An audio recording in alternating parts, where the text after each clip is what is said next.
Question: what do doorways, baseboards, and your backyard all have in common? Well, it's something I like to call Castor Control.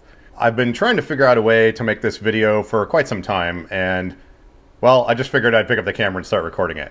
What we're talking about today is sort of an advanced driving technique, or something I like to call Castor Control. When you have a power chair, you're going to have either 2 or 4 casters in addition to your drive wheels. For example, on this forefront, we have these giant caster wheels on the back.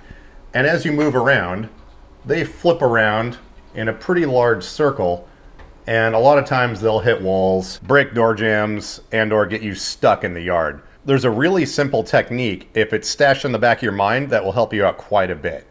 Let me see if I can explain. So as you're driving around normally, your caster wheels are pointing backwards because you're moving forward. Well, let's say you get partway through a door jamb like this, and then you decide, oh hey, I need to back up and go into the other room. If you just pull straight back on your joystick, you don't really have any control over when these caster wheels are going to flip around. Sometimes they will flip one direction, sometimes both the same direction, sometimes in opposite directions. And for example, when you do that, they may flip like this, and you'll smash into the door jamb, and then it can push your chair over this way and slam your armrest into the wall or the door or whatever.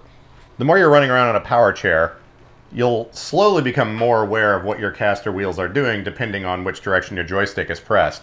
So let's say I want to go through this door and I want to back up, but I don't want to hit the door jamb. All you have to do is make a very slight motion to the left or right. I'm going to exaggerate here just to show you, but if you notice here, if I turn to the left, now my caster wheels have already flipped, and if I continue to back up, I know exactly where they are because I've preset the direction they're facing. And it doesn't take a motion that's very big at all.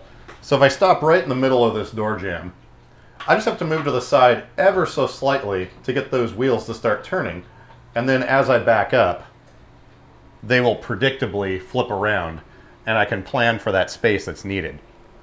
This comes in particularly handy if you're using a sort of small bathroom area like this. Now there's just enough space here for me to fit through just fine, but depending on when the caster wheels flip back and forth will make a difference as to whether I hit the cabinet or not. If I just back straight up, the caster wheels can flip unpredictably and then smash into the cabinet like that. So same thing here. Just do a very slight movement to one side to set those caster wheels, and then you can back up. And you probably also notice that sometimes when you're stopped and you try to go straight at full speed, the caster wheels will violently flip around and kind of shake your chair. So let's say I'm backing up across the living room here, and then I want to suddenly go forward. So I just push forward on the joystick, and I have no idea when the caster wheels are going to flip, but when they do, the chair will kind of violently shake one way or the other. The faster you go, the less of an issue that is.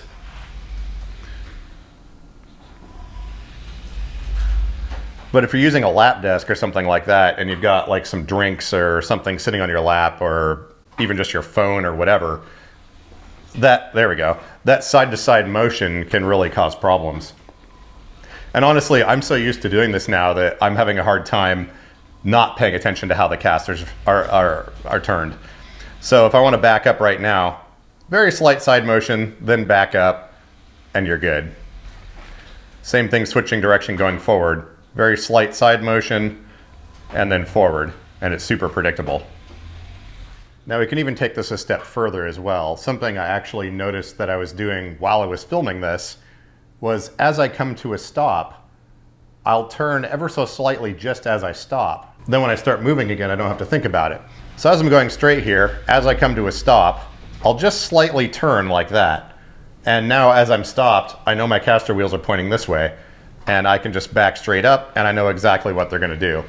And you may still get that side-to-side motion. I mean, you can see as I'm backing up, the chair will still shake a little bit, but I know exactly when it's gonna happen, so I can plan for it. And I also know which direction the chair is going to pitch. Because if I go the other way like this, now I know when I back up, the chair is going to wobble in the opposite direction as those flip around, so I can be expecting it. Now the other area that this is a really big deal is when you're running around in grass or gravel or other things like that. If you're going straight and then stop and you want to back up, don't just pull backwards. Either go forward and do a slow loop, or if the grass that you're in isn't too deep, you can kind of do the same little side shifting. But it's usually better when you're in the grass and you've stopped moving to keep moving forward or whatever direction your caster's already pointing, and then make a big sweeping circle. Let's go out front and try that. It's been over 90 degrees here for a couple of weeks, so the grass is pretty much dead at this point. It's not going to be a perfect illustration because I don't think I can get stuck in dead, dry grass, but at least I can show you the concept. As we're moving straight forward here, let's stop right here, and for whatever reason I decide I want to go the opposite direction. Now, if I just pull straight back on the joystick, those caster wheels are going to try and dig in, and especially on a six-wheel chair, if this grass is very tall or you're in gravel or something like that, the action of those spinning around will dig into whatever surface you're sitting in, and you can potentially get stuck. So instead of backing straight up, like say I want to go the other direction, it's best to go forward, turn, and make a big circle like this. That way your caster wheels are never flipping around, thus not digging into the surface you're in. So on surfaces like this, it's best to just basically never go the opposite direction that you're already going. Just make a big loop.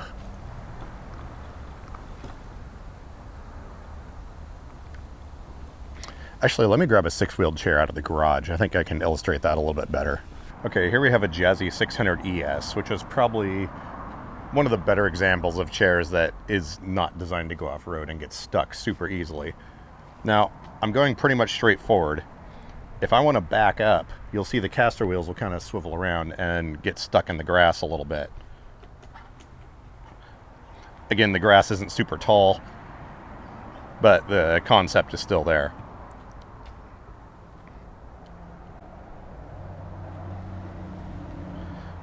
There we go. You can see how the drive tire was spinning a little bit and I was getting a little bit bound up. So same thing with this. Chair has almost no ground clearance. Caster wheels are sticking out on all sides. Just keep moving in the direction that you're already facing and then make a big sweeping turn and you won't get stuck nearly as easily. Back here on a regular hard packed surface, the same thing applies.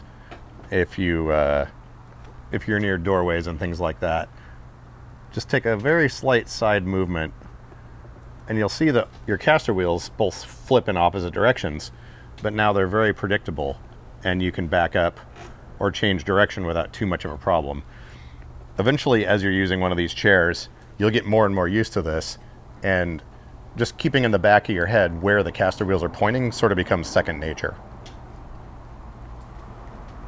Now, the very first power chair I ever had was an Invacare TDX SI2, which is a six-wheeled chair. And at the time, I was living in an apartment that had pretty much wall-to-wall carpeting. And that chair did okay. I mean, as terrible as those Invacare chairs were, the way the bearings were and the geometry of the casters and things like that did pretty well on carpet. But also because it was an Invacare, it was constantly in New Motion's shop. Out of a year, they had it for 7 months doing various repairs. And they gave me a Permobil C500 as a loaner chair. Now, when that thing was delivered to my apartment, I hopped in it and I was running around. And it's sort of like this forefront is. You've got giant casters in the back and your drive wheels up in the front. And I was noticing as I moved around on the carpet, when those casters flipped, they would violently shake the whole chair and constantly knock everything off my lap, or I'd smash into door jambs, and I just couldn't understand it. I was like, what the heck? Why would they design a chair like this? Is this how they're supposed to be? But the weird thing was, I didn't even realize it at the time. After using it for about a month or so, those problems stopped happening. And I couldn't explain why. It turns out the lizard part of my brain was realizing that these caster wheels flipping in random directions are what's causing the issue. Therefore, when I was running around, I instinctively just started using the joystick a little bit differently. So what that looks like with the joystick here, normally if you just back straight up, that's what I'm talking about. The caster wheels are going to flip whatever direction they want. And yeah, so all you have to do is when you're backing up, just do one of these sort of maneuvers. Very slightly to one side and then back. And that sets your caster wheels. So it doesn't really take very much.